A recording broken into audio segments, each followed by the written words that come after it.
So just to drive the point home a little bit, I just want to write down, sort of summarize what it is that we've talked about so far and how it all kind of comes together. And I think it's actually going to push us back to the very first slide. So we've done MDPs. We talked about SMDPs. We talked a little about what options actually do for you. And we talked a little bit about state abstraction before.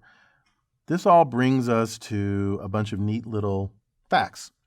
The first one is that because we are doing this SMDP type thing, because we are doing options, we get to inherit all of the optimality guarantees up to a point of what we had before in regular MDPs with regular actions.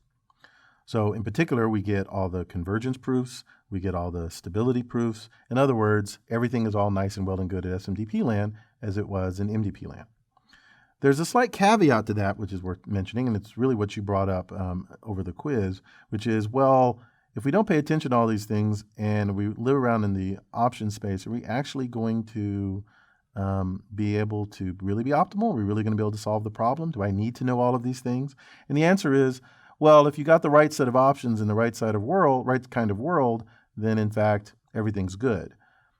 But you cannot guarantee that if all you do is reason over options, that you will in fact end up with an optimal policy. We have another notion called hierarchical optimality.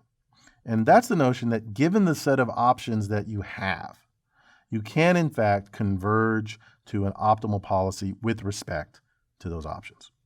Okay. Right? And I think that makes sense.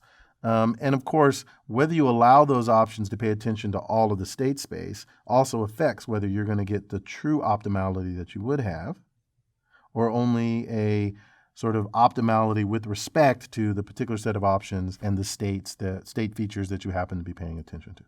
But I actually don't think this is a big deal, right? Because I think this is true for the problem in general. So I've got an MDP and I have a bunch of states. I made up the states anyway, as we've talked about before when we talked about POMDPs and PSRs.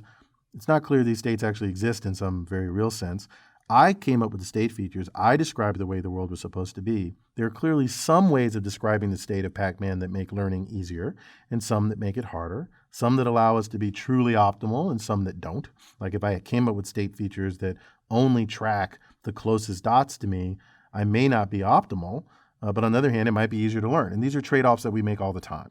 So in some sense, we're always dealing with a limited notion of optimality, which we define with respect to the set of actions we decide that we're going to consider and the set of state features that we're going to pay any attention to at any given time.